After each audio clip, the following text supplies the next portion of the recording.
Você está tomando algum medicamento? Sabe se pode misturar com leite? E se tomar junto com aquele remédio para dor de cabeça, será que tem algum problema? E aquele chá que você toma todo dia, será que pode cortar o efeito? Se você tem dúvidas como esta palestra que eu ofereci para a Casa Paliativa é perfeita para você. Eu sou Márcia Pauferro, professora e farmacêutica. Se você se interessou por esse tema, já deixa aqui o seu like no vídeo e nos acompanhe até o final. Interações medicamentosas, o que você precisa saber? Tenho certeza que vale a pena me acompanhar até o final para você saber como fazer uso mais seguro dos medicamentos que já utiliza. Vamos lá?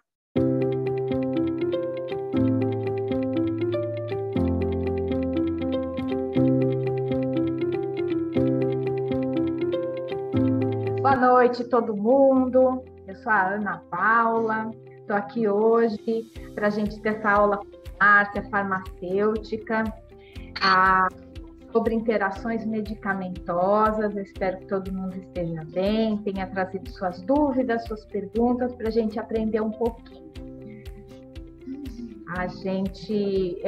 A Márcia, eu vou fazer uma breve apresentação dela.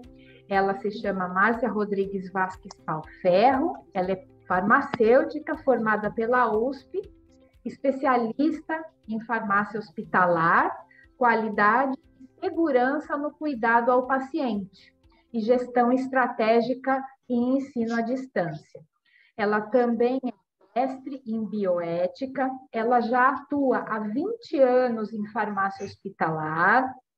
Ela é farmacêutica atualmente da rede hospitalar da Prefeitura Municipal de São Paulo e ela é membro do Comitê de Ética em Pesquisa da Secretaria Municipal de São Paulo, de Saúde da cidade de São Paulo. Ela tem mais de 10 anos de experiência no ensino superior e ela é produtora do canal do YouTube chamado Profa Márcia Pauferro, que divulga vários conteúdos interessantes sobre ética, saúde, cidadania e bem-estar. Então, essa é a Márcia. Eu gostaria de agradecer mais uma vez, Márcia, a sua presença aqui e te dar a oportunidade já de falar direto aí com a nossa audiência maravilhosa. Obrigada. Obrigada, Ana Paula, pela apresentação, pelo convite, também para Ana Lívia, enfim, para toda a organização da Casa Paliativa. É um prazer estar aqui com vocês, podendo compartilhar aí um pouquinho dos nossos conhecimentos. Espero que seja prazeroso para vocês, como está sendo para mim aí poder contribuir. Deixa eu ver aqui.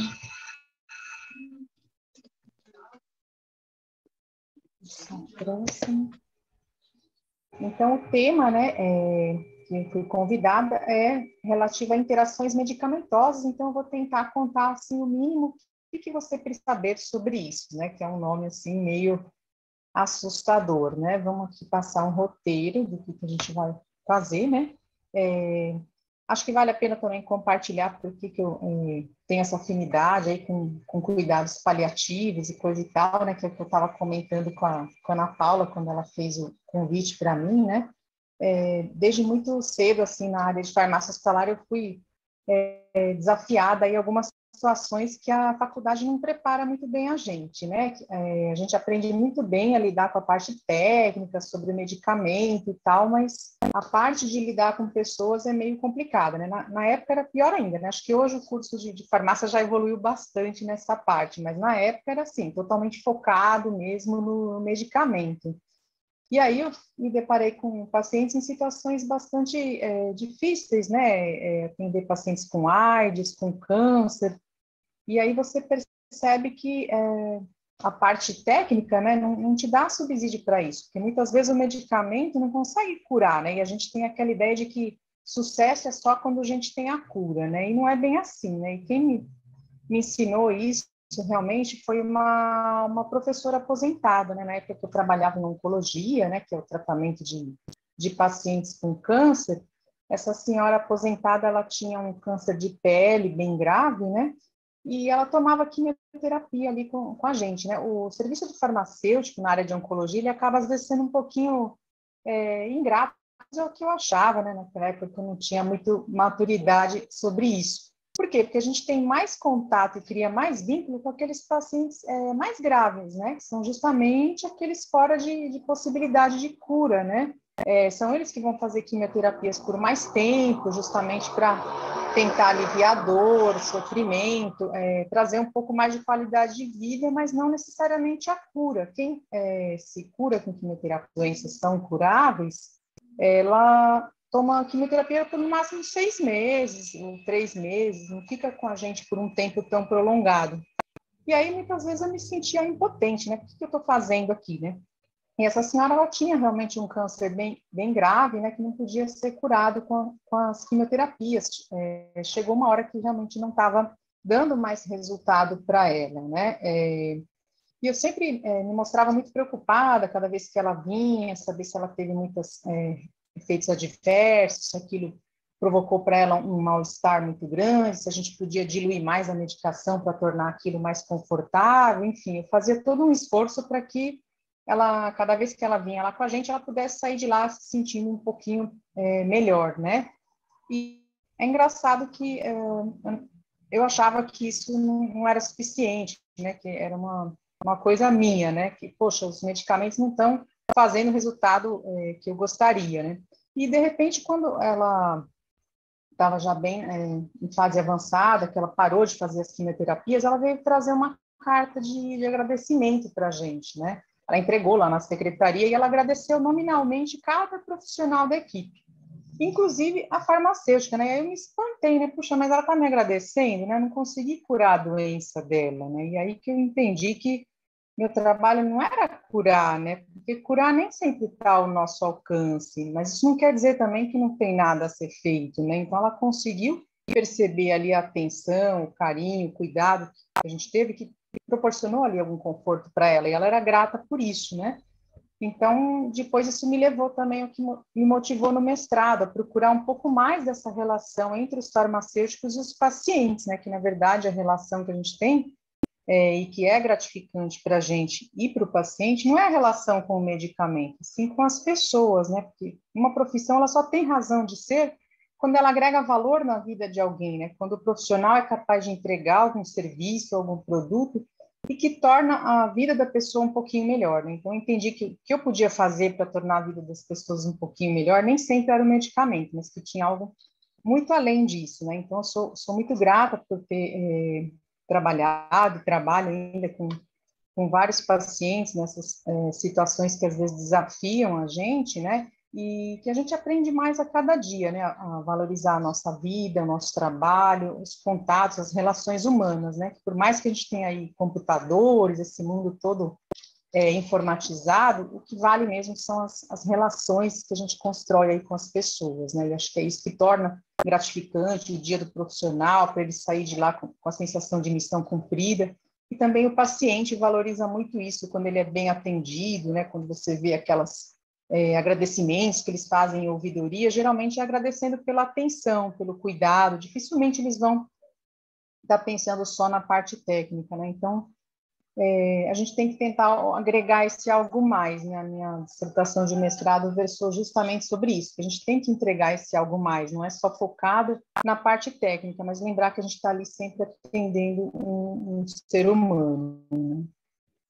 Bom, então vamos lá, que o tema é a interação medicamentosa, né? Então aqui, ó, eu fiz um roteirinho, né? Aliás, a Ana que deu esses efeitos especiais aí, né? Sou muito grata aí que ela conseguiu deixar um visual bem bacana para a aula, espero que vocês gostem também.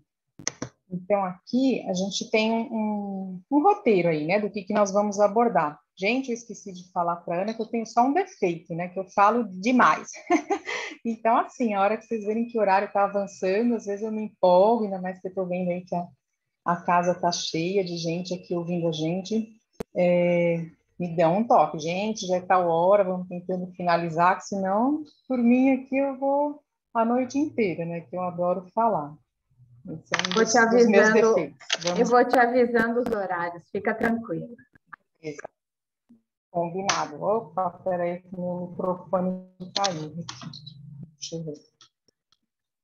Bom, então, a gente vai começar falando o que é a interação, depois falando se isso é bom ou ruim, os tipos de interações e destacando aí alguns problemas, né, relacionados à duplicidade de medicamentos, produtos naturais, às vezes a gente pensa que é inofensivo porque é natural, a gente vai falar um pouco sobre isso. Quais os grupos da população que são mais sensíveis a essas interações, que precisam estar mais atentos, e o que o paciente pode fazer em relação a isso, né? O que ele pode perguntar, o que ele pode fazer, ler e onde procurar informação. Então, vamos lá. Então, primeiro de tudo, o que é interação medicamentosa, né? Que palavra tão complicada é essa? Então, o medicamento, ele sofre uma interação quando esse medicamento, que é composto por substâncias químicas, às vezes mais de uma, né?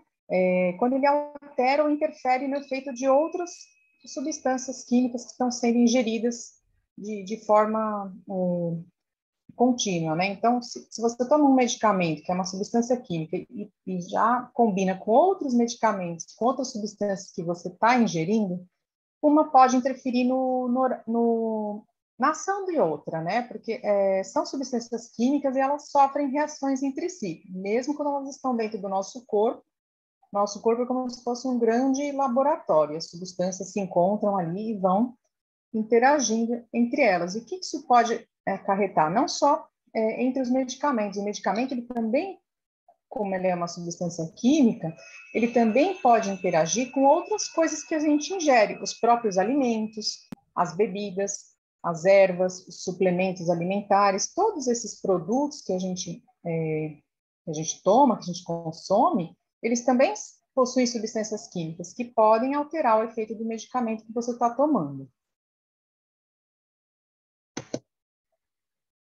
Então, assim, essa interação é necessariamente boa ou ruim? Vamos ver. Então, assim, opa, acho que eu avancei demais. E agora que eu vou voltar? Aqui. Então, a interação é algo bom ou ruim? Depende. Nem sempre você dizer que um medicamento altera o efeito de outro, ou que ele é alterado por outros alimentos que você consome, é uma coisa ruim. Às vezes é uma coisa desejada e até planejada em conjunto com o médico. Existem até no mercado associações de medicamentos justamente para potencializar o efeito desejado, que é o efeito terapêutico, mas às vezes elas podem ser indesejadas, né?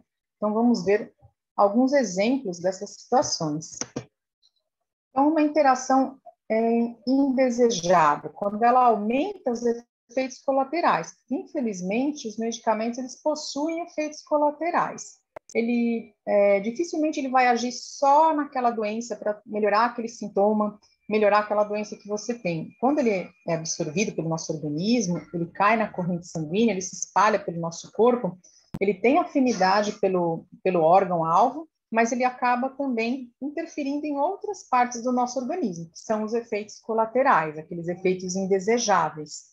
Então, às vezes, a interação com outras substâncias, outros medicamentos, outros alimentos, vai aumentar a incidência desses efeitos colaterais, esses efeitos que a gente não quer, ou cortar o efeito terapêutico, né? Então, é como se ele agisse de forma concorrente, cortando aquele efeito do medicamento. Então, vai te prejudicar. Às vezes, se você nem informa para o médico que você está consumindo esse produto, ele vai prescrever doses cada vez maiores do remédio, mas, na verdade, você está ingerindo outras coisas que estão cortando o efeito do remédio. Então, você só vai ter efeitos colaterais e não vai ter o benefício desejado. Alguns exemplos clássicos, né, que eu pus aqui, por exemplo, uma associação de anticoagulantes com corticoides. Você tem efeitos contrários, ou melhor, sinérgicos, né? Eles são o mesmo efeito. Então, o anticoagulante ele é para quê? Para, popularmente, afinar o sangue, né? Pessoas que têm tendência à trombose, que seria uma coagulação do sangue dentro dos vasos, né? Então, para prevenir isso, a pessoa toma o anticoagulante. Às vezes, o corticoide é associado por outras doenças que a pessoa tem, né? Um corticoide normalmente é um anti-inflamatório muito poderoso, pode ser usado em conjunto com algumas quimioterapias para tratamento de câncer, para doenças autoimunes. Ele é usado por uma infinidade de doenças. E aí a pessoa tem também esse risco de coagulação. Aí começa a tomar o anticoagulante, mas ela já estava tomando corticoide para tratar outras doenças. Aí o que acontece?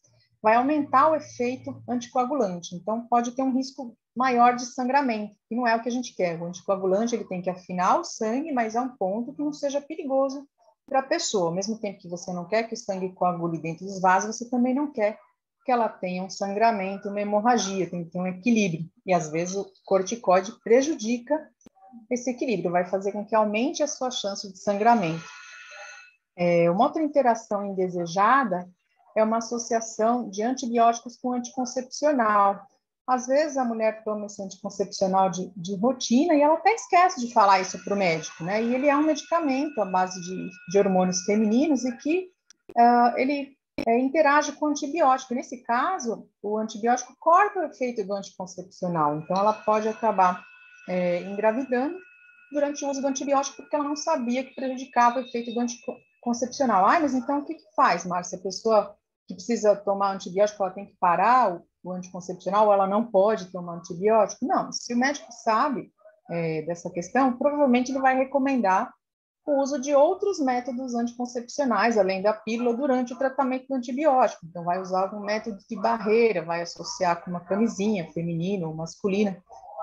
Para quê? Para que você consiga tomar o antibiótico, mas não tenha como um efeito colateral, entre aspas, uma gravidez indesejada. Então, é um exemplo de interação que não é desejada. Então, que a gente precisa saber disso. É importante que você informe o médico que toma o anticoncepcional para não interferir no efeito do antibiótico. Talvez ele tenha que ajustar também essa dose do antibiótico, porque o anticoncepcional concorre com ele. Pode ser que precise de uma dose um pouquinho maior, enfim. Outra interação altamente indesejada e até perigosa, a interação de álcool com calmantes, com sedativos, com medicamentos que a pessoa usa para ajudar a dormir. Então, o álcool ele tem um efeito que deprime o sistema nervoso central, né? Ela diminui o estado de alerta da pessoa, deixa a pessoa sonolenta, confusa. E o calmante tem justamente esse objetivo também de rebaixar um pouco o nível de consciência, deixar a pessoa num estado mais calmo, menos alerta e facilitar o sono. E aí o que acontece? Quando você tem dois indutores de sono, você pode provocar o sono numa hora indesejada, né? Pode fazer com que a pessoa durma aí operando máquinas ou dirigindo, ou até mais grave, uma associação de álcool com calmante, com uma quantidade muito grande de álcool, a pessoa pode até entrar em coma, né? Então pode causar uma intoxicação muito grave. Então são associações que devem ser evitadas, né? No caso do álcool, na verdade, ele interage com uma série de outros tratamentos. Na verdade, ele não deveria ser ingerido juntamente com a maioria dos medicamentos, né? E algumas interações desejadas, né? Não são só... a interação não é sempre uma coisa ruim, como eu já falei. Então, é quando você combina algumas substâncias que vão agir em conjunto para combater as doenças ou aliviar os sintomas. Isso é interessante porque, às vezes, você diminui a dose dos medicamentos que seria tomado individualmente e você diminui a chance de efeitos colaterais e melhora o efeito terapêutico. Então, tem situações em que você consegue combinar duas drogas que são bastante tóxicas e usar elas numa quantidade menor e aliviar melhor os seus sintomas. Então, tem interações desejadas. É muito comum e até recomendada pela Sociedade Brasileira de nefrologia e de cardiologia, o uso de antihipertensivos associado com diuréticos. É uma associação bastante utilizada, porque você tem um efeito melhor na redução da pressão arterial, que é a popularmente chamada pressão alta. Então, os antihipertensivos, eles vão dilatar os vasos sanguíneos, vão diminuir a pressão dentro dos vasos, e os diuréticos vão eliminar o excesso de líquido, então também vão vão ajudar a diminuir a pressão arterial. Então, pode ser uma associação desejada e benéfica. O tratamento contra o câncer geralmente se associa vários quimioterápicos, vários agentes antineoplásicos para combater as células cancerígenas, que você tem um resultado melhor também. Por quê? O câncer, na verdade, são células mutantes, né? E para alcançar essas células, você pode lançar mão de diferentes estratégias ao mesmo tempo, que você vai conseguir eliminar uma quantidade maior de células em menos tempo. Vai ajudar a combater esse câncer mais rápido. No caso da AIDS, que é um tratamento contra um vírus, né, que ataca o nosso organismo, já consagrado que eles têm que ser usados em conjunto. Geralmente são 3 drogas que são utilizadas, porque esse é um vírus altamente mutante, e quando você usa uma associação de drogas, a chance desse vírus ficar resistente àquelas 3 drogas que você está utilizando é muito menor do que se você usasse só uma droga, ele rapidamente ia desenvolver uma mutação e ia ficar resistente a ela. Agora, associar 3 drogas ao mesmo tempo já fica bem mais difícil desse vírus ficar resistente a essas 3. Então, é uma associação já consagrada. Quando a pessoa começa a tratar de AIDS, ela sempre começa já com 3 drogas logo de cara, que vai ter um resultado muito melhor. Então, essas são associações desejadas e já consagradas na medicina. E que tipos de interação a gente tem? Como é que esse medicamento, então, ele vai interagir com essas outras substâncias no nosso organismo, seja com os outros medicamentos ou com os alimentos e suplementos que eu já falei? Então, assim, a gente tem 2 tipos básicos de interações, os tipos principais. Na verdade, a gente tem 3. A gente tem as farmacêuticas, as farmacocinéticas e as farmacodinâmicas. Por que eu não vou falar das interações farmacêuticas? Porque quem tem que se preocupar com essas interações farmacêuticas, que são as interações que ocorrem fora do organismo, são os farmacêuticos, que preparam os medicamentos, então não podem combinar 2 remédios que um destrói o outro, né? E os enfermeiros, que não vão poder preparar o soro com 2 drogas que são incompatíveis, que vai precipitar e não vai ter efeito nenhum, vai ser absorvido, não pode ser administrado na veia ou no músculo do paciente. Então, essas, acho que não é o foco aqui, porque a gente está lidando mais com pacientes, né? Mas quem atua na área tem que conhecer essas interações farmacêuticas. Tem drogas que não podem ser tomadas juntas, né? Aí não é que você não vai poder tomar, mas o hospital vai ter que planejar, vai ter que dar elas em horários intercalados, não vai poder juntar no mesmo soro, enfim, aí já não é um problema direto do paciente. Mas, em casa, o que vai ser importante para vocês são esses 2 tipos, as farmacocinéticas e as farmacodinâmicas. Então, vamos tentar traduzir esses nomes difíceis aí. Então, vamos primeiro para as farmacocinéticas. O que é uma interação farmacocinética? Quando o medicamento entra no nosso organismo, cinético vem de um termo grego, né, aí dando uma de Mário Sérgio Cortella, do termo kinesis, né? Ele que gosta de falar e da origem das palavras. O que é kinesis? É movimento. E a gente quer falar das interações que se referem justamente ao movimento do medicamento dentro do nosso organismo. Então, ele entra, geralmente, pela boca, né? A maioria dos medicamentos é tomado por boca, né? Comprimidos, xaropes, soluções, passa pelo nosso esôfago, estômago, intestino, aí ele é absorvido, né? A absorção, então, é quando ele atinge a corrente sanguínea, e aí, quando ele atinge o nosso sangue, é que ele vai se distribuir, aquela substância química, por todo o nosso corpo. Além de se distribuir dentro do nosso corpo, ele sofre transformações. Essa substância química, ela vai geralmente sofrer a ação de algumas enzimas do fígado, que vão quebrar essas substâncias em substâncias menores, em partículas menores, que vão poder ser eliminadas pelo nosso rim, né, através da urina, ou algumas vezes pelas fezes, né? Então, tem todo esse processo de medicamento, desde que ele entra no nosso organismo até o momento que ele sai. Então, dentro desse caminho, várias substâncias podem interferir nessas etapas, nesse movimento que o medicamento vai passar dentro do nosso organismo. Alguns exemplos, então, de interação farmacocinética, que altera esse movimento do remédio dentro do nosso organismo. Então, alguns remédios vão ter a sua absorção reduzida na presença de alimentos, como é o caso do captopril, que é um medicamento usado para reduzir a pressão arterial, a metildopa também é usado em alguns casos de pressão alta, a isoniazida, que é um medicamento específico para a tuberculose. Esses medicamentos, então, eles têm que ser ingeridos de estômago vazio, porque senão eles concorrem com o medicamento, com o alimento que está lá no intestino e não vão ser absorvidos. Se eles não vão ser absorvidos, eles não vão chegar na corrente sanguínea e não vão fazer o efeito desejado. Então, eles não vão nem conseguir entrar direito no nosso organismo, né? Então, o que acontece? A pessoa que toma esses medicamentos, ela tem que tomá-los ou 1 hora antes das refeições ou 2 horas depois das refeições, para que o estômago não esteja tão cheio, já tenha esvaziado. Então, geralmente, quando você vai programar os horários de tomada desses medicamentos, tem que tentar colocar eles longe dos horários de refeição. O ferro é um elemento usado aí para combater anemia, né? Também é bastante utilizado em várias formas, como o sulfato ferroso, que é um dos mais comuns que tem nos postos de saúde, esses comprimidos.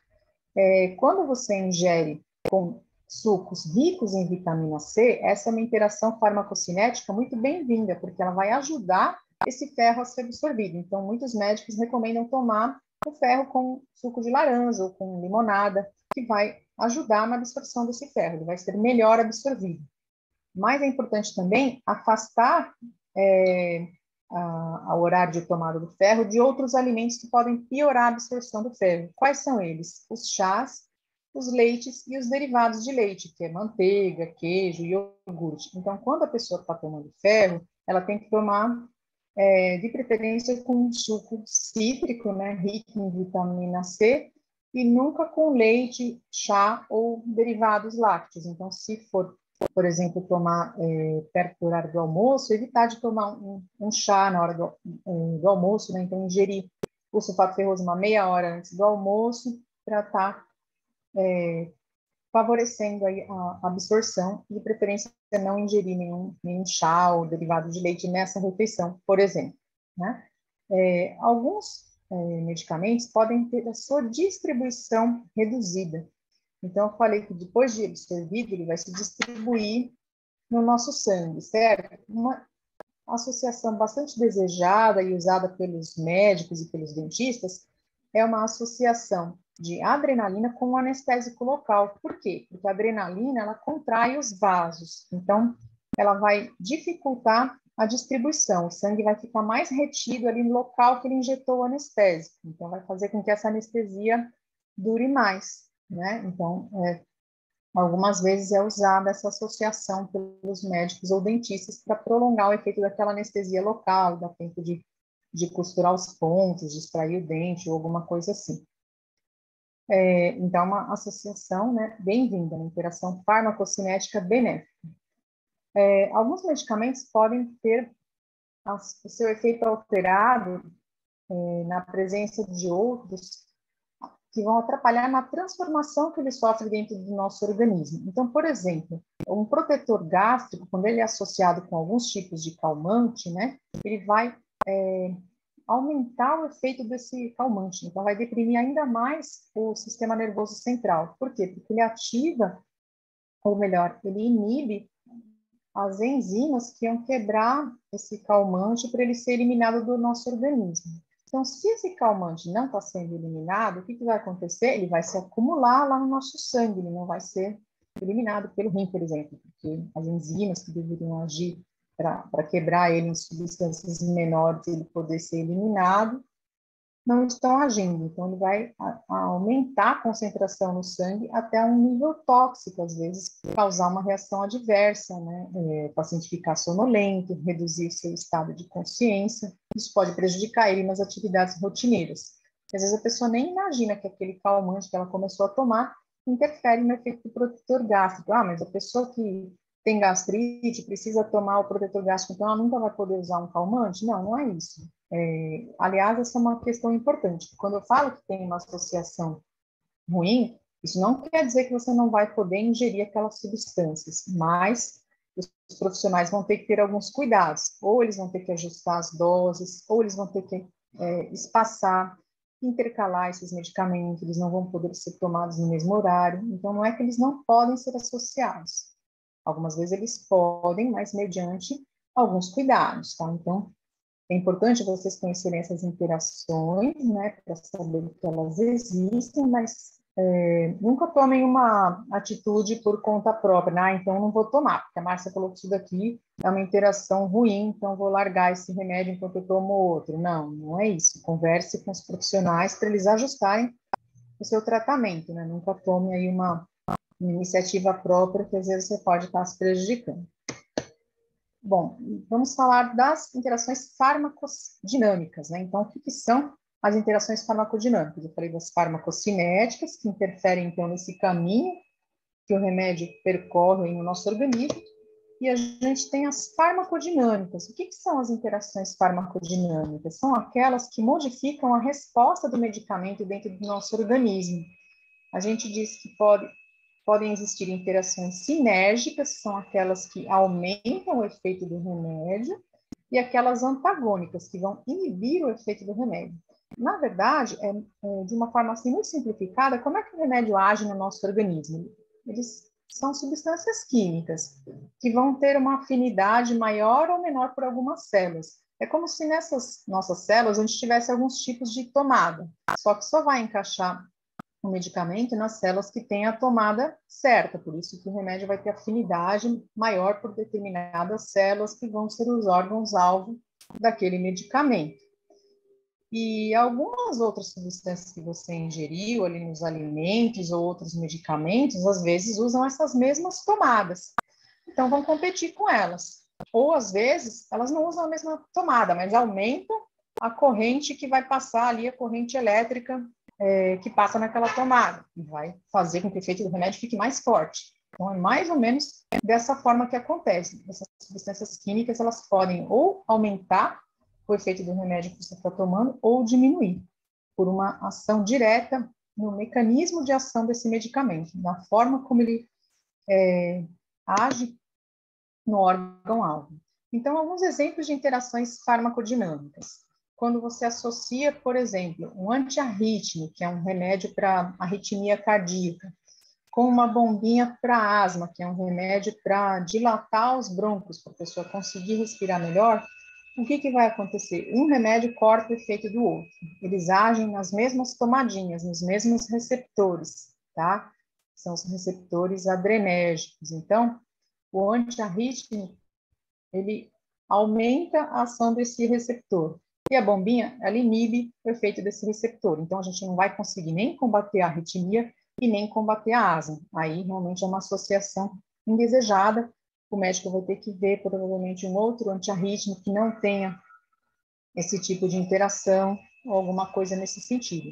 Por isso que é muito importante, quando a pessoa vai ao médico, ela falar o tipo de remédio que ela usa, porque o médico vai precisar passar para ela para combater aquela doença que ela está sentindo, de repente uma doença passageira, não pode atrapalhar os remédios que ela já faz uso contínuo, tá? Então, isso é muito importante, você sempre andar com a listinha de remédios que você toma. Informar o médico aqueles que você toma também por automedicação, para combater aquela sua dor de cabeça, enfim, alguma dor que você sinta. Outros exemplos de interações farmacodinâmicas. A morfina e os derivados de morfina, eles competem entre si. Então, algumas vezes, ou eles vão aumentar o efeito da morfina, ou às vezes podem até diminuir. Então, o ideal é associar a morfina não com outros derivados de morfina para combater a dor, mas com outros tipos de analgésicos que agem em outras tomadinhas que vão desligar essa dor, tá? Porque se forem remédios que vão agir nas mesmas tomadas, só vão atrapalhar o efeito da morfina, que é um analgésico potente.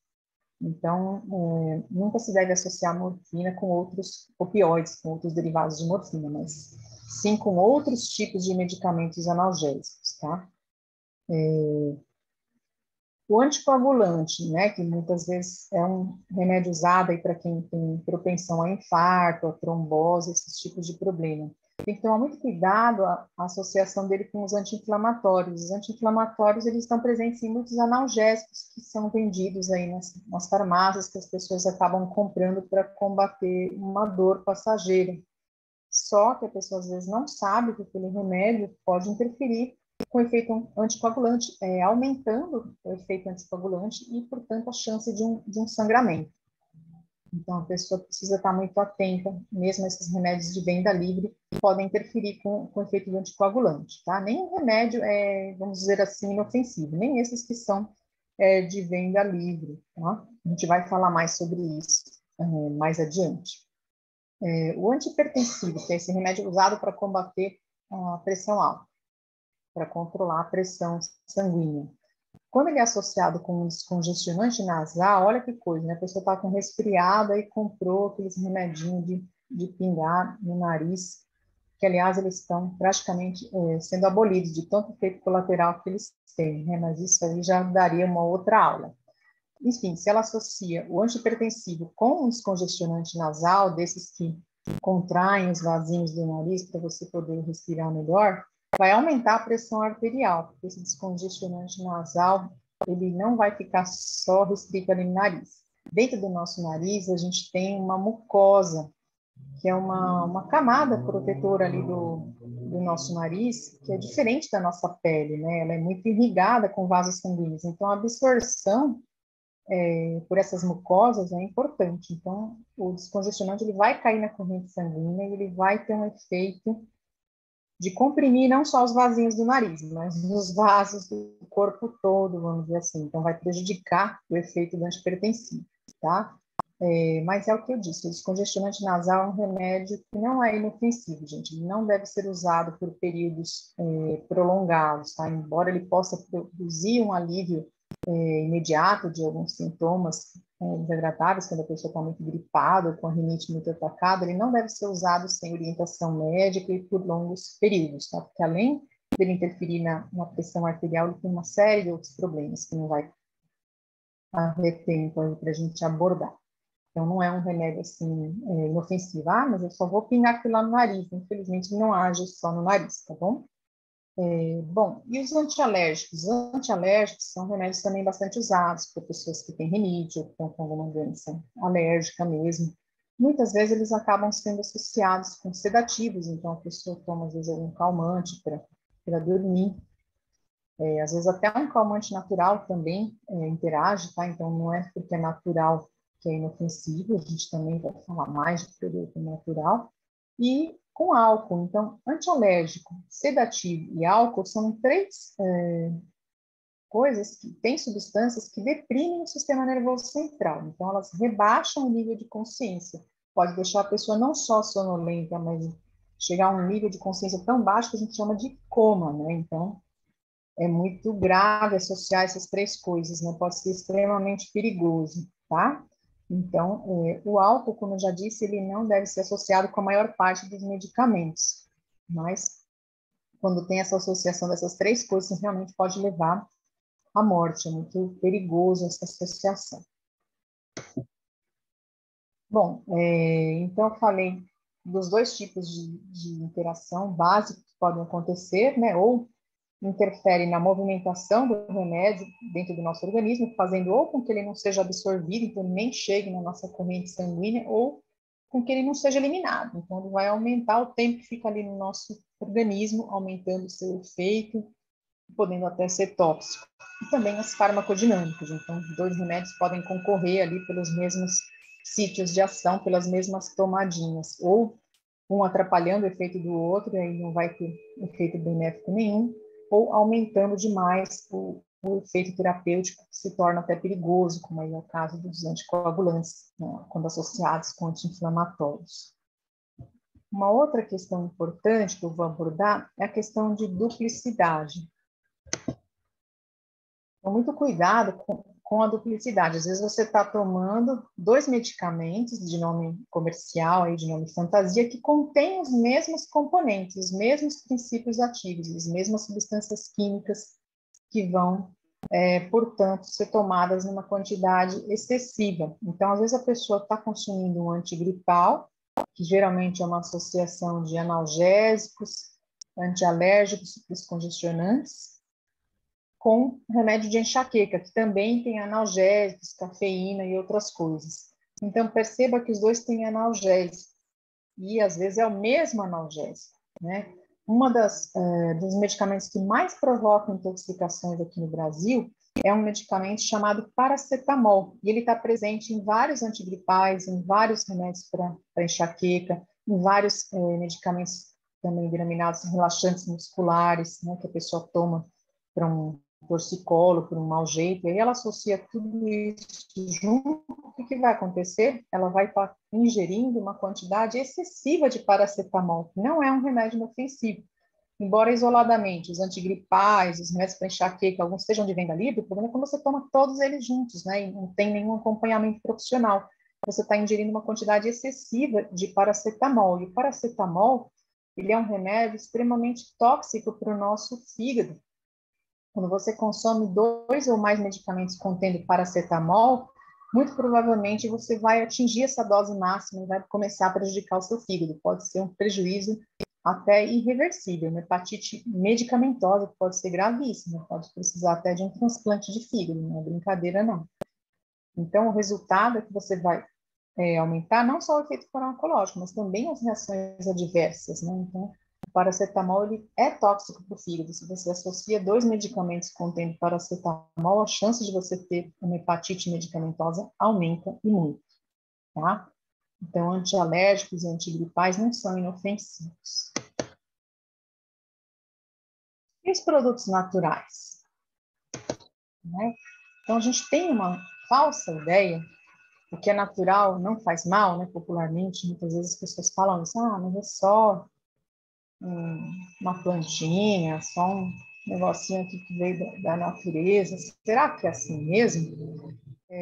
Saiba que os venenos, a natureza também são extraídos venenos terríveis, né, que foram usados aí na antiguidade para assassinar aí vários imperadores e reis ao longo da história. Aí, né, pode ter aí séries, filmes que precisam ver bastante isso, né, de pessoas que foram envenenadas. Aí. A gente tem algumas mortes assim famosas na história, né, como por exemplo a cicuta, né, que era muito popular entre os gregos, usada para matar os prisioneiros, né? E tem uma pessoa aí, um filósofo, né, lá que viveu há 300 anos antes de Cristo, que tomou essa cicuta, que é o Sócrates, né? Então, e é uma morte bem desagradável, viu, gente? Porque ela causa paralisia, mas a pessoa está consciente, causa paralisia dos movimentos, inclusive o movimento do pulmão, de respirar. E aí a pessoa morre sentindo tudo aquele mal-estar, aquela falta de ar. Essa é uma morte bem desagradável. Os últimos momentos vão ser terríveis, né? Não é agradável. A gente tem uma outra substância curiosa também, que é a belladonna. Por que tem esse nome, né? Belladonna em italiano quer dizer bela mulher.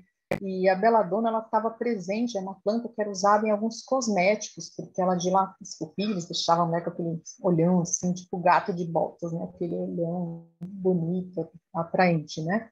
E a pessoa tomava aquilo lá, quer dizer, pingava aquilo lá nos olhos para ficar mais atraente, mais sensual. Algumas esfregavam nas bochechas também para deixar mais vermelhas, né? Aquele efeito do blush hoje, né? Era dado pela belladonna. Só que ele é bastante absorvido pela pele, né?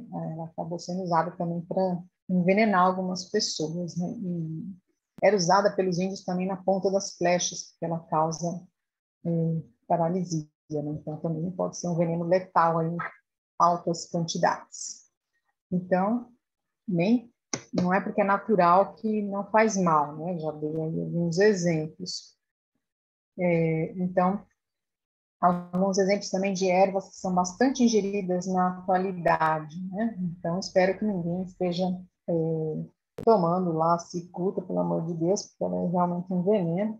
Mas tem algumas plantinhas que provavelmente alguns de vocês já ouviram falar, e tem até propaganda, assim, na televisão, de produtos comerciais que contém essas plantinhas, né? Ou algumas vezes também as pessoas adquirem essas plantas em alguns lugares. Aliás, gente, cuidado na hora de adquirir produtos naturais, né? Procure estabelecimentos confiáveis, né? Evite comprar nessas bancas de rua, porque a qualidade pode ser duvidosa, não tem nenhum controle sobre esse produto, né? Ele pode estar misturado, pode não ser o produto verdadeiro, pode estar misturado com outras substâncias tóxicas. Então, se você vai comprar um produto natural, de preferência, compre em farmácias, né?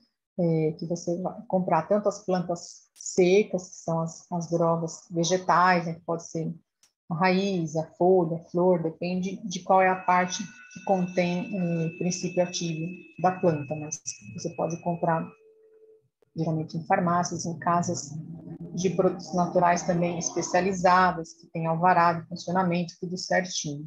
Ou, às vezes, é um produto industrializado que contém uma dessas plantas. Então, ver se esse produto industrializado, né, que é um remédio contendo plantas, vai ser chamado de fitoterápico, se ele tem uma licença do Ministério da Saúde, né? Então precisa ter um número de registro no Ministério da Saúde, lá na caixinha do medicamento tem que ter esse número, tá? Então muito cuidado com a procedência, né? Comprar sempre em lugares regulamentados, não, em vez de você comprar a planta certa que você estava procurando, você pode estar levando uma outra planta que ou não vai ter nenhum efeito, ou pode ter um efeito extremamente ruim, né? Como eu já falei, das plantas também são extraídos vários venenos.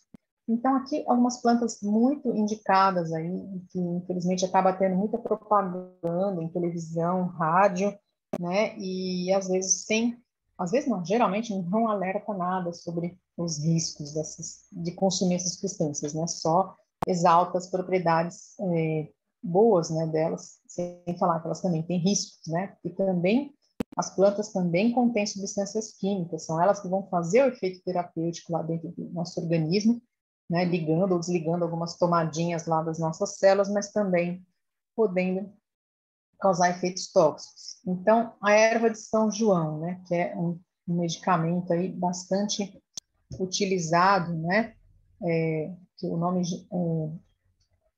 como é que fala, o nome químico é Hipericum perfolatum, né, é uma planta que tem propriedades antidepressivas, ela está sendo cada vez mais utilizada, ela pode ser indicada por um profissional de saúde, pode ser associada com outros antidepressivos para tratar depressões leves e moderadas. Porém, ela tem muita interação com outros produtos. Então, por exemplo, se a pessoa faz uso de antirretrovirais para tratar a AIDS, é muito grave, né? Ela vai tomar esse medicamento para ajudar no estado de depressão dela, mas vai cortar o efeito do antirretroviral que ela usa para controlar a doença, né? Combater o vírus da AIDS, o vírus HIV.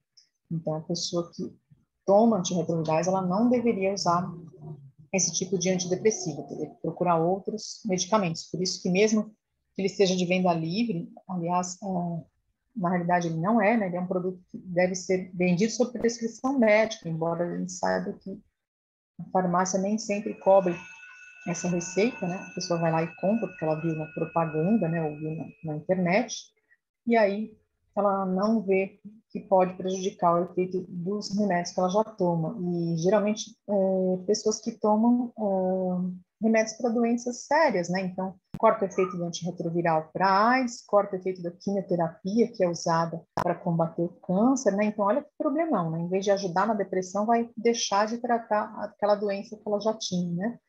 E também pode interferir com o efeito de outros antidepressivos, né? Potencializar até os efeitos tóxicos, não só o efeito terapêutico. A valeriana também é uma outra plantinha que vem sendo cada vez mais usada, né? E ela tem um efeito sedativo, né? E vem sendo mais utilizada aí como um calmante. Ah, meu Deus, passei aqui no slide, assim, bom, deixa eu ver se eu consigo. Voltei. Desculpa. Deixa eu ver. Enquanto Então, só para te dar um toque do horário aqui, que são 7h50, só para você ter uma noção do horário. Obrigada. Desculpa aí interromper. Tá. A gente tem que ficar até às 8, mais ou menos, é isso? Pode passar um pouquinho. É só para te dar uma noção, para também dar tempo para o pessoal fazer as perguntas.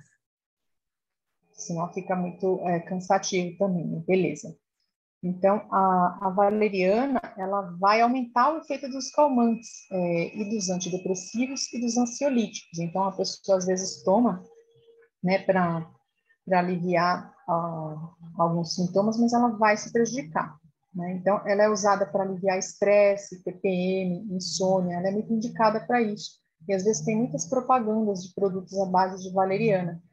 só que ela interfere no efeito desses outros medicamentos, que às vezes a pessoa já está utilizando, porque ela faz um acompanhamento com um psiquiatra, por exemplo, e aí ela começa a tomar essa valeriana achando que vai ajudar no tratamento dela, mas pode prejudicar, se ela não conversar com o profissional para ajustar as doses. O alcaçuz, ele é uma planta também que é utilizada para aliviar tosse, faringite, né, dor de garganta, mas ela pode interferir no efeito, por exemplo, dos antipertensivos. Então, se a pessoa toma remédio para aliviar a pressão alta e ela começa a usar aí o alcaçuz, ela pode cortar o efeito do antipertensivo e ter um pico aí de pressão alta que pode prejudicá-la, né? Pode levar até aí a um infarto, né? Que é um ataque cardíaco ou um derrame, né? Que é um AVC, né? Um acidente vascular cerebral. Então, às vezes, por uma besteira, a pessoa começa a consumir um produto sem uma orientação e pode ter um problema de saúde bem grave, né? Então, nenhuma planta é inofensiva, né? Castanha da Índia, ela é bastante usada para aliviar a dor nas pernas, para pessoas que têm varizes, mas ela não deve ser usada também sem o acompanhamento. Se a pessoa já faz uso de algum anticoagulante por outras razões médicas, isso pode aumentar o risco de sangramento e também prejudicar. Pode ter algum sangramento interno. O problema não é só quando você se corta e sangra sem parar. Mas o problema é quando você tem um sangramento interno, que você não está vendo. Às vezes, um sangramento no estômago, no intestino, que demora para ser percebido. Às vezes passa desapercebido e vai te levar a desenvolver uma anemia, algum problema mais grave. Às vezes o problema não é imediato. Tomei castanha da Índia com anticoagulante e já vou sangrar no mesmo dia. Não, às vezes é uma coisa que passa desapercebida, mas ao longo do tempo aquilo vai se agravando, né? Então, não é legal fazer essa associação sem um acompanhamento profissional. A espinheira santa é um remédio usado para alguns problemas gástricos, né? Mas ela corta o efeito de imunossupressores, que são remédios usados para combater alguns tipos de leucemia, de linfoma, ou de outras doenças autoimunes, artrite reumatoide, enfim, lúpus. E aí a pessoa toma a espinheira santa achando que vai ajudar no estômago e corta o efeito do imunossupressor, que é para combater aquela doença mais grave que ela tem. Então, cuidado com as plantinhas, elas não são inofensivas. Uma planta bastante curiosa é a ginkgo biloba, né? É uma árvore de mais de 40 metros de altura, eles falam que é uma árvore, é um fóssil vivo, né? Porque ela dura até 4.000 anos, ela pode viver mais de 1.000 anos, uma árvore dessa. É interessante, né? Então, ela já viu muita coisa acontecer no mundo aí. Mas a parte da raiz que é usada, principalmente nos países asiáticos, né? Isso está vindo cada vez mais aqui para o Brasil.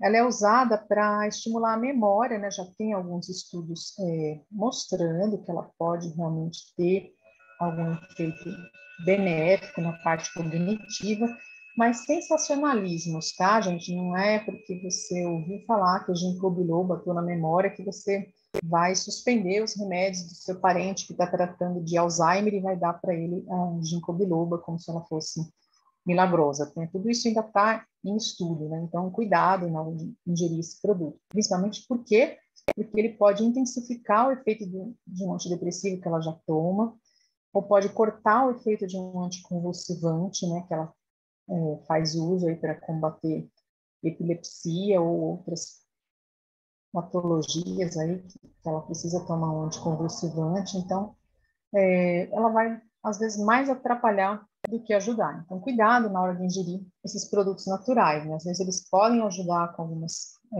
a combater alguns sinais e sintomas. Os produtos naturais, eles são produtos interessantes, né? Porque eles podem reduzir o consumo dos remédios alopáticos, desses remédios industrializados, que geralmente são mais caros, mas o uso de produtos naturais ele tem que ser feito também com acompanhamento profissional, tá? Nunca por conta própria, porque senão, como vocês estão vendo nesses exemplos, você vai, às vezes, cortar o efeito de outro remédio que você já toma, né? Então, eles não são livres de efeitos colaterais. Tem algumas bebidas também que a gente precisa estar atento quando a gente ingere determinados produtos. Não é muito comum aqui no Brasil a ingestão de suco de pomelo, lá na Argentina eles consomem bastante, que também é chamado de grapefruit ou toranja, parece uma laranja, só que ela é mais escura, maior zona, né? E é bem ácida, bem azedinha. A gente não tem muito suco de grapefruit aqui no Brasil, mas a gente tem bebidas que contêm essa grapefruit, né? Então, como o Schweppes Citrus, a Fanta Citrus, né? Desculpa eu estar citando marca, deve ter outros produtos, mas só para vocês terem uma ideia. O que acontece quando você ingere esses sucos? Eles vão atrapalhar na ação de alguns medicamentos importantes, remédios para combater a malária, antihipertensivos, né, remédios para pressão alta, remédios para baixar o colesterol e os anticonvulsivantes. Então, você vai diminuir a metabolização, que é a transformação desses medicamentos. Então, se eles não vão ser quebrados em partes menores, eles vão ficar mais tempo retidos no nosso organismo. Então, vai aumentar o efeito desses remédios, podendo se tornar tóxico, podendo aumentar a incidência de efeitos colaterais. Então, deve-se evitar o consumo dessas bebidas, quem toma esses medicamentos. Os chás também, às vezes a gente tem uma ideia de que eles são inofensivos, porque geralmente são vendidos até em supermercado e tal. Então, cuidado com os chás, seja ele feito com a planta fresca ou a planta seca, em sachê, em saquinho, etc. Então, veja aqui alguns exemplos. O alcachofra, ele potencializa o efeito de diuréticos, então, se a pessoa toma um diurético para baixar a pressão e toma um alcachofra junto, ela pode sobrecarregar o rim dela, pode diminuir muito a pressão, isso pode ser prejudicial. O alho consumido em excesso, seja na forma de chá ou no tempero, se a pessoa consome uma quantidade muito grande, aumenta o efeito anticoagulante, podendo causar sangramento, e o efeito hipoglicemiante. Então, quem faz tratamento para diabetes, que toma remédios para diminuir a taxa de açúcar no sangue, tem que tomar cuidado com a ingestão de alho, porque ele pode diminuir muito o açúcar no sangue. Então, a pessoa que tem diabetes não pode consumir alho? Não é isso, ela pode consumir alho, mas numa quantidade moderada, né, sem grandes exageros. O boldo ele aumenta o efeito de antiagregante plaquetário, que também é um remédio para diminuir a coagulação. Então, ele pode causar um sangramento na pessoa que está tomando esse remédio. Geralmente, esses remédios são prescritos para quem teve um infarto do coração, para prevenir novos infartos. Então, cuidado com a ingestão de boldo. O café ele é um estimulante, né? Mas ingerido em excesso, ele pode prejudicar o efeito dos beta-bloqueadores, que são aqueles remédios para tratar a arritmia cardíaca. Então, tomar um pouco de cuidado com a ingestão de café. Acima de 2, 3 xícaras por dia já pode ter aí um certo prejuízo. Então, tentar consumir com moderação. A camomila, ela tem efeito calmante, mas ela pode aumentar demais o efeito de um sedativo, de um calmante que a pessoa toma, se ela ingere uma quantidade muito grande por dia, e ela aumenta o risco de sangramento quando ela está associada com os anticoagulantes. A canela, né, que ela é muito usada como tempero, mas algumas pessoas também fazem chá com ela. Ela aumenta o efeito do anticoagulante e também corta o efeito dos antihipertensivos. Então, ela causa sangramentos e aumenta a pressão arterial. Então, cuidado quem está tratando de pressão ou quem está tomando anticoagulante, cuidado com a canela. Cáscara sagrada, é um remédio que tem um efeito laxante, às vezes ele está presente em alguns produtos naturais que são vendidos aí para emagrecer, tá? Então, cuidado. Essas associações para emagrecer podem ser bastante perigosas. A gente teve uma reportagem recente aí falando sobre isso. E às vezes esses produtos que fala que são naturais, às vezes também não são, né? Então, cuidado onde você vai adquirir esses produtos naturais, cuidado com a procedência. A cáscara sagrada, ela é um laxante poderoso, às vezes aumenta demais o trânsito intestinal e vai levar a eliminar, inclusive, substâncias, vai deixar a pessoa desidratada, eliminar eletrólitos, enfim. Ela está contraindicada para quem usa digoxina, que é um remédio antiarrítmico para quem tem insuficiência cardíaca, tá? Então, ela potencializa a arritmia e aumenta a chance de desenvolver uma intoxicação, tá? Por quê? Porque vai aumentar o efeito dessa digoxina, que é um remédio já bastante tóxico. Tem que ter um acompanhamento médico muito rigoroso para dar uma dose certinha, nem a mais nem a menos do que o paciente precisa. E aí vem a cáscara sagrada e atrapalha todo esse equilíbrio, pode causar uma intoxicação.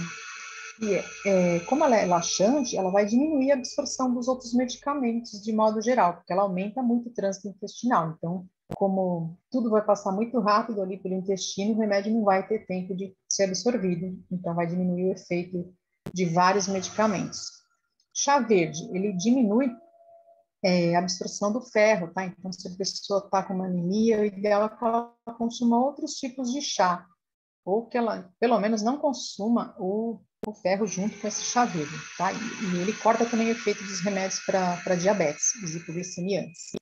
A erva cidreira e a espinheira santa também são duas plantas que vão aumentar o efeito dos depressores do sistema nervoso central. Então, eles são calmantes naturais, mas que podem exacerbar demais o efeito dos calmantes alopáticos, né, dos medicamentos sob prescrição médica. Então, cuidado com a ingestão conjunta desses daí. Outros chás aqui, a lista é imensa, né? Eu destaquei alguns assim mais comuns, mais populares, e no final eu vou deixar um link que vocês podem acessar o artigo. Ele tem uma lista bem grande de produtos naturais, é um artigo bem interessante que mostra vários produtos que podem estar interferindo no tratamento que o paciente já faz, né? Então tem que ser consumidos com moderação, com acompanhamento profissional para não prejudicar o tratamento que a pessoa já faz. A erva mate, né, que é muito ingerida lá no sul, principalmente, ela vai reduzir o efeito de remédios para pressão e calmantes, né? O guaco é um remédio, são umas folhas muito usadas como expectorante, né? Então muita gente usa para combater tosse, gripe, etc. E ele pode aumentar o efeito do anticoagulante, então pode causar um sangramento se ingerido em quantidades muito grandes. O gengibre, ele aumenta o efeito anticoagulante e também o efeito dos remédios para diabetes. O ginseng, ele aumenta o efeito dos antidepressivos e dos anticoagulantes. A hortelã, né, que muita gente tem até no seu quintal, né, a plantação de ervas lá, cuidado com a ingestão dela. Ela interage com as estatinas, que são remédios usados para baixar o colesterol, e ela aumenta a possibilidade de trazer danos no fígado, né? Então, esse remédio, ele é um remédio que já sobrecarrega um pouquinho o fígado, aí quando você ingere junto com o hortelã, isso aumenta a chance de prejudicar o seu fígado, né? O maracujá, ele pode causar sangramentos por combinado com anticoagulantes e anti-inflamatórios, né? Então, também precisa tomar cuidado. A quebra-pedra, que é um chá usado, assim, tem um efeito diurético, ele aumenta o efeito dos diuréticos que a pessoa já toma, e às vezes pode aumentar demais, levando a uma perda excessiva de minerais importantes, como o potássio, e aí a pessoa vai começar a ter câimbras e pode ter até outros problemas maiores, tá? O potássio ele é muito importante, por exemplo, para o funcionamento do nosso coração, então pode ter até uma arritmia, um problema bem sério. A unha de gato, ela prejudica o efeito dos imunossupressores, que são remédios usados por pessoas que têm doenças autoimunes e outros tipos de doenças. Então, você vê que chá não é inofensivo, né? Embora às vezes vendido livremente aí em mercado e tal, esse produto vem sem nenhuma instrução de uso, sem nenhum alerta, mas ele pode prejudicar o seu tratamento, né? Então, tome cuidado com isso. Algumas pessoas precisam tomar um cuidado ainda maior. Então, tem alguns grupos da população que são mais suscetíveis a ter esses problemas, tá? Então, quem são essas pessoas? Os idosos. Por que os idosos? Geralmente, porque eles têm várias doenças, tratam de várias coisas ao mesmo tempo, então, geralmente tomam vários medicamentos. Então, quanto mais medicamentos você tomar, maior a chance de ter uma interação. Eles falam que quem usa 2 medicamentos tem uma chance provavelmente, de 5% de ter uma interação. Quem usa de 10 a 20 tem uma chance de 20% de ter uma interação prejudicial. Então, quanto mais remédios a pessoa ingere, maior a chance. Mas não é só por isso. A questão do idoso é também por quê? Porque alguns órgãos dele já estão, vamos dizer assim, um pouco comprometidos, né? Com a idade, a gente vai perdendo um pouco as nossas funções, né? Vai diminuindo a nossa visão, né? O nosso fígado, o nosso rim vão trabalhando um pouquinho mais lento, e o fígado e o rim estão envolvidos nos processos de transformação e eliminação dos medicamentos que eu já falei. Então, se o idoso tem um rim e um fígado já meio comprometido, ele já elimina com uma certa dificuldade os remédios. Quanto mais remédios ele tomar, mais ele vai sobrecarregar esses órgãos, maior a chance de ter uma intoxicação, né, de reter remédios no organismo até um nível tóxico.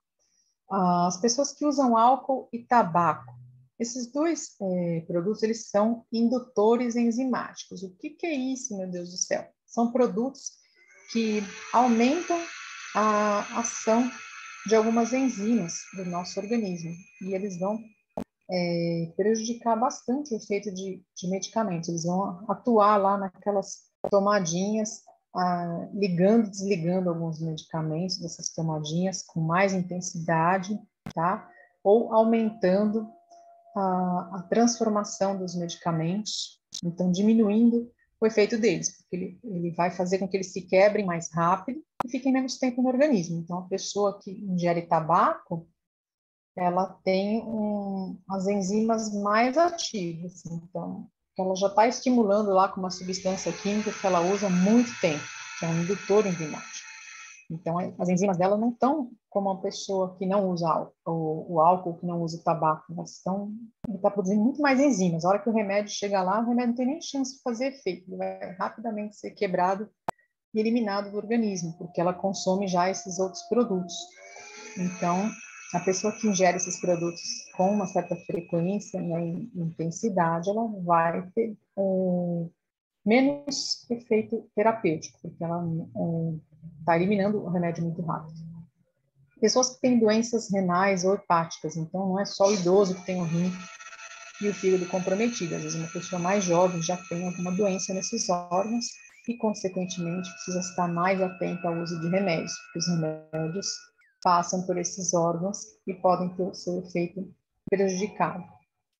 Os portadores de doenças crônicas, então as pessoas usam remédio há muito tempo, então o organismo dela já está todo alterado, todo adaptado àquele medicamento. Quando cai uma substância química diferente lá, um novo medicamento que ela começou a usar para um quadro agudo, para uma doença qualquer aguda, que não tem nada a ver com a doença de base, né? Então, uma pessoa que tem pressão alta, que tem diabetes, ela vai ter gripe, ela vai ter dor na coluna, ela vai ter outros problemas agudos, que ela vai precisar ir para um pronto-socorro. Só que ela tem que avisar o médico do pronto-socorro desses outros remédios que ela já usa, dessas outras doenças que ela já tem, para que ele escolha os remédios que menos atrapalhem aqueles que ela tem que usar sempre, né? Então, os portadores de doenças crônicas, eles estão mais sujeitos a interações. E os polimedicados, como eu já disse, quanto mais remédios a pessoa toma, maior a chance de ter interação. Polimedicado é aquela pessoa que geralmente usa mais de 5 medicamentos, né? Então, elas têm que ter uma atenção redobrada, um acompanhamento profissional. E o que você pode fazer com relação a tudo isso, né? Porque, como eu já falei, é importante ter um acompanhamento médico, né? Ser orientado por um médico, por um farmacêutico, quando você vai consumir medicamentos. E qual que é a atitude do paciente? Como é que ele pode ajudar nesse processo para diminuir o impacto dessas interações medicamentosas, principalmente aquelas indesejadas? Informe o seu médico sobre as doenças que você possui. Então, qualquer médico que você for, não só aquele de rotina, mas aquele que você vai no pronto-socorro, que você está com uma dor, com uma febre, com uma gripe, com uma dor de barriga, informe para ele as doenças que você já tem, né? E os remédios que você já usa. Não só aqueles receitados pelo médico, mas aqueles que você toma por automedicação, tá? As ervas que você consome, os chás, os produtos naturais. Informe para ele as coisas que você está utilizando, para que ele possa verificar se isso vai interferir ou não no tratamento que ele vai propor para você. De modo geral também, a gente fala para as pessoas tomarem os remédios com água, salvo você tenha alguma orientação ao contrário. Como eu falei do ferro, ele pode ser melhor absorvido tomado com um suco de laranja. Mas tem remédios que, se você tomar um suco de laranja, essa acidez da laranja vai cortar o efeito do remédio, não vai ser nem absorvido. E aí você não vai ter o efeito esperado. Então, se não houve nenhuma orientação, toma com água. A água ela é neutra, vamos dizer assim. Então, de preferência com água, exceto se houve alguma orientação diferente.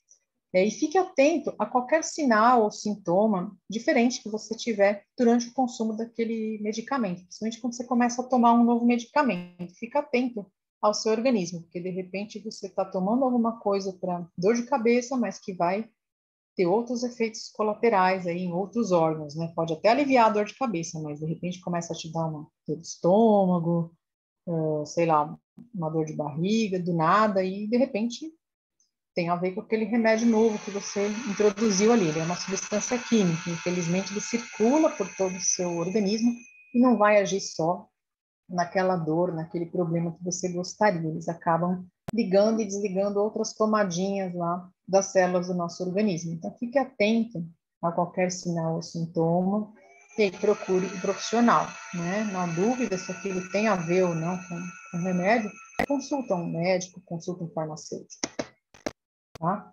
Inclusive, vocês podem também notificar quando tem uma reação adversa inesperada, né? Existe um site da Vigilância Sanitária que você pode fazer nessa notificação de reações adversas. Isso foi super importante agora na pandemia, quando as pessoas começaram a notificar as reações adversas, por exemplo, a hidroxicloroquina, que além de não ser eficaz, ela causou um monte de intoxicações, de reações graves. Então, houve bastante notificação, tanto por parte de profissionais como de pacientes. Foi fundamental para a gente ver que realmente esses remédios, além de não beneficiar, só prejudicavam o tratamento da Covid-19. Então, a notificação de efeitos adversos é importante também. Na dúvida se aquilo é um efeito adverso ou não, vá ao médico, vá ao farmacêutico, ele pode te orientar. Outras coisas que você pode perguntar também para o seu médico, para o seu farmacêutico, tá? Ele tem a obrigação de te informar. Pergunte se você pode tomar aquele remédio que ele está te receitando junto com os outros que você está utilizando, né? Ou se de repente você vai ter que fazer algum ajuste de horários, passar alguma coisa assim. Se você deve evitar algum alimento, bebida ou algum produto durante a vigência daquele tratamento, né? E quais são os possíveis sinais de alguma interação ou de alguma reação adversa que você deve ficar atento durante o uso desse remédio, que é um indicativo ali de que alguma coisa não está certa. E como é que essa droga age no seu organismo? É interessante que ele te explique mais ou menos como é que funciona, o que você pode esperar daquele remédio. E se ele pode te indicar algum material adicional, né? Então, hoje em dia tem muita informação na internet, mas a gente tem que tomar cuidado, né, para obter informações em sites idôneos, né? Então, de repente, o profissional pode te indicar, porque não é só na política que tem fake news, tá? Na área de saúde, infelizmente, a gente tem muito sensacionalismo, né? Então, quando você vê um vídeo ou uma notícia assim muito sensacionalista que promete a cura de uma doença que não tinha nenhum tratamento até então, ou que nenhum tratamento era tão bom quanto aquele, desconfie, procure ver quem é a fonte daquela informação, procure checar em sociedades médicas, em órgãos reconhecidos, no Ministério da Saúde, enfim, procure se informar com o seu profissional, para que ele te indique uma fonte idônea, um site confiável, uma revista confiável. Não vá na conversa que você ouve de propaganda de rádio, televisão, ou mesmo nos vídeos que circulam na internet. Tome cuidado. Quem é que fez aquele vídeo? É um profissional de saúde? É uma instituição reconhecida? Procura saber se tem uma universidade por trás, se tem alguém que realmente estudou sobre aquilo para poder falar com propriedade. Não acredite, assim, em qualquer coisa que você ouve. Outra coisa que é importante, leia a bula, né? Dentro do medicamento sempre vem uma bula, né? E ali deve ter algumas informações importantes. As indicações, checar para que serve, se realmente bate com aquilo que o médico te receitou, se está de acordo, o modo de usar, então como é que você deve tomar, ele vai te dar algumas dicas, se aquilo pode ser tomado em jejum, se pode ser tomado com alimento, se é para, sei lá, dissolver com água, enfim, vai ter ali as instruções de como utilizar. Vai também tem uma parte dos efeitos colaterais, que vai falar dos efeitos colaterais. Não precisa também ficar desesperado ali, né? Você vai ler um monte de efeitos e falar, nossa, então eu vou sentir esse monte de coisa, então é melhor nem tomar. Nem todos os efeitos que estão ali você vai ter. Existem alguns que são mais comuns, outros que são menos comuns, né? Que são raros. Mas é importante você ver quais são os efeitos graves, né? Que te levam a realmente procurar o profissional para ajustar essa dose desse remédio. Então, não suspenda o remédio também por conta própria. Sempre procure a orientação de algum profissional. Alguns remédios, principalmente remédios psiquiátricos, quando a pessoa começa a tomar, muita gente acaba desistindo. Por quê? Porque os efeitos colaterais surgem geralmente antes do efeito terapêutico. Olha que coisa chata. Geralmente, remédios para depressão, para outros problemas assim, psiquiátricos específicos, eles vão demorar para ter um efeito terapêutico. Às vezes a pessoa precisa tomar durante 2 a 3 meses para começar a sentir uma melhora daquele quadro de doença. Mas, às vezes, na primeira, segunda semana que ela está tomando, ela começa a ter algumas reações adversas, uma dor de cabeça, um mal-estar. Então, é importante ela saber que aquilo é um efeito colateral, mas que, de repente, aquilo é passageiro. Opa, vamos segurar as pontas que depois vai melhorar. Ou não, esse efeito é grave, eu preciso procurar o profissional para ele ajustar a dose. Então, é importante você saber o que esperar do remédio, tanto de efeito benéfico quanto de efeito colateral. E como reduzir o risco de interações, ver ali que tipo de interação, que produto que não deve ser tomado em conjunto com aquele novo remédio que você vai começar a tomar. E, na dúvida, converse com os profissionais.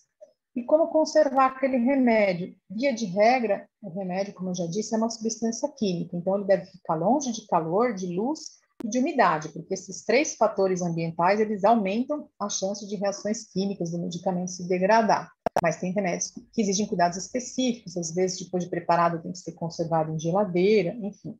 Então, fique atento ao modo de conservação. Um detalhe, o prazo de validade que tem ali na caixinha é enquanto o remédio está intacto, lacrado. Depois que você abriu um xarope, um colírio, uma pomada, a validade já não é mais aquela, tá? Ele está exposto ao oxigênio, à umidade, e isso já vai diminuir a conservação dela. Então, o ideal é que você não usou todo o produto e realmente não pretende usá-lo novamente, é que você descarte essas sobras, mas de forma apropriada. Procure uma farmácia, um posto de saúde, porque senão você vai descartar no meio ambiente e contaminar o meio ambiente.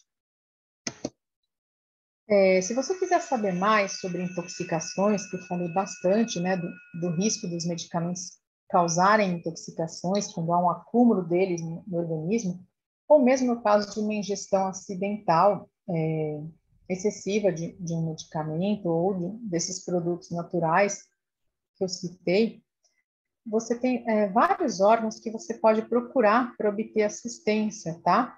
Esses 3 telefones 0800 aqui, eu testei todos eles, tá? Eu testei essa semana, eles estão funcionando. São serviços 24 horas que atendem em todo o Brasil.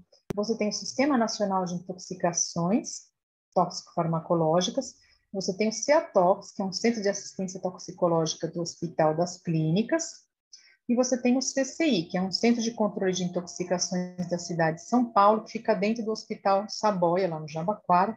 São 3 centros de intoxicações que atendem a todo o Brasil, tá?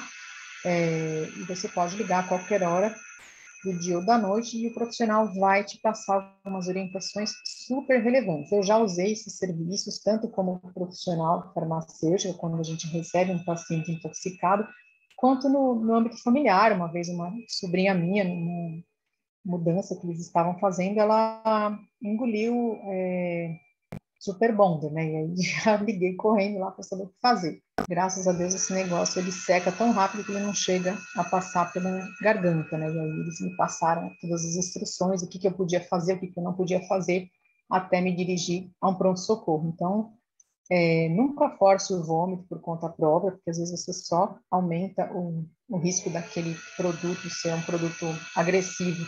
Ele vai agredir 2 vezes, né? Na hora que entra e na hora que sai, então nunca force o vômito, nunca dê líquidos também, que aí você às vezes pode piorar a situação. Nunca faça nada por conta própria. Liga para esses centros. Esses telefones eu tenho no meu celular, tá? E eu recomendo que você tenha também, principalmente se você tem crianças em casa, é muito desejável que você tenha esses telefones à mão.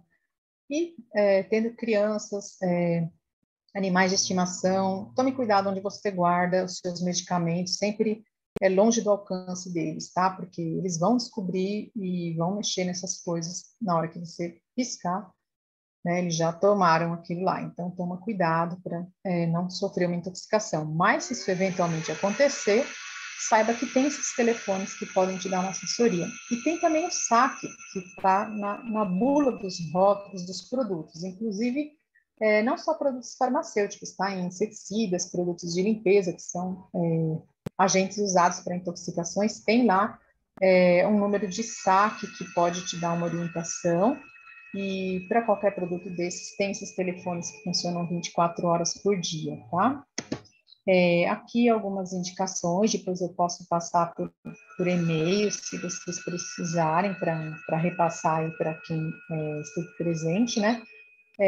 De onde eu tirei alguma parte das informações da nossa aula, e que também são materiais interessantes. Tem no site do Cinetox, que é o Centro Nacional de Intoxicações, tem lá vários materiais educativos, qual que é o perigo de uma mordida de cobra, de aranha, de ingerir um veneno, um desinfetante, etc. e tal.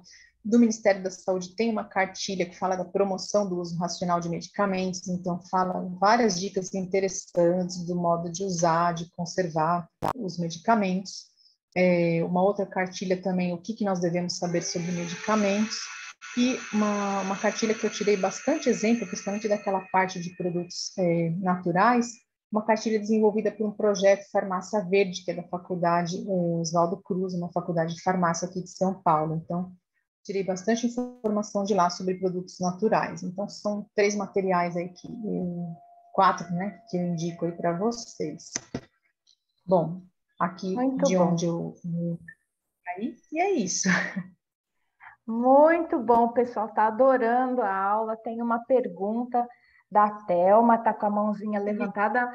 Então vamos lá, porque eu só tenho elogio aqui para você. O pessoal falando no chat que adoraram, estão chocados com o chá de hortelã, foi a surpresa da Night. E vamos às perguntas. Thelminha, por favor. Eu vi Muitas. aqui algumas coisas do chá, né? O pessoal está preocupado. Nossa, então uma xícara assim esporádica já dá interação? Então, geralmente não, tá? O chá, ele não chega a ser uma concentração tão alta da substância, né? Mas tem pessoas que consomem uma quantidade bem grande, várias vezes ao dia, aí já começa a ser problemático. Então, é como eu falei, não é porque tem aquela interação, então, meu Deus, eu não posso mais tomar? Não, às vezes você pode continuar tomando, mas tem que diminuir a quantidade, ou de repente tomar 2 horas antes ou 2 horas depois do horário que você toma aquele remédio, para não interferir tanto. Às vezes são ajustes que você precisa fazer, não é que você precisa deixar de lado aquele chá ou aquele produto que você gosta tanto, tá? Às vezes não é o caso, por isso que só mesmo avaliando caso a caso é que a gente vai poder dizer, não, esse daqui para você é proibido, ou não, eu posso fazer algum ajuste. Maravilha. Muito obrigada, A ideia era mais excelente aula. o que é natural não necessariamente não faz mal, né? Era mais assim de assustar um pouquinho no sentido de que vou perguntar para um profissional de saúde antes de usar por conta própria. Era mais nesse sentido. Espero não ter deixado ninguém em pânico, né? Era mais alertar mesmo.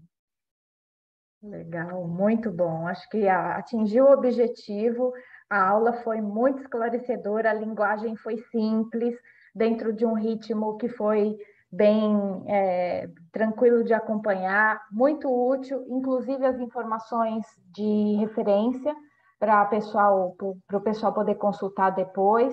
Então, eu queria agradecer, Márcia, Uhum. pela aula dizer que nós gostamos muito, que você vai ser bem-vinda aqui para futuramente dar mais uma aula para a gente, ou uma novidade, que você já virou aqui a nossa referência para esse assunto de interações medicamentosas. Agradecemos muito a sua presença aqui. Eu que agradeço, viu, a oportunidade, é sempre bom, né? Eu falo que conhecimento na gaveta, ele não vale nada, né? A gente tem que passar para frente, porque a gente sabe, o objetivo é sempre ajudar as pessoas, né? É isso aí. E ajudou, pode ter certeza. Muito obrigada, pessoal. Boa noite a todos, um bom descanso. Espero que a gente consiga aí ter boas informações para compartilhar também com as pessoas que a gente convive, né? E é isso. Obrigada. Até a próxima aula. Tchau para todo mundo. Obrigada, Márcia. Boa noite. Foi maravilhosa. Tchau, tchau. Bom, como eu já disse no início, esta palestra ela foi oferecida para a Casa Paliativa. E no final da live, nós abrimos para os participantes que estavam nos ouvindo ao vivo fazerem perguntas. Se você está vendo aqui pelo meu canal do YouTube e tiver alguma dúvida ou comentário, fique à vontade para postar aqui no canal. Eu vou tentar te ajudar da melhor forma possível, combinado? Então, até uma próxima oportunidade. Tchau, tchau.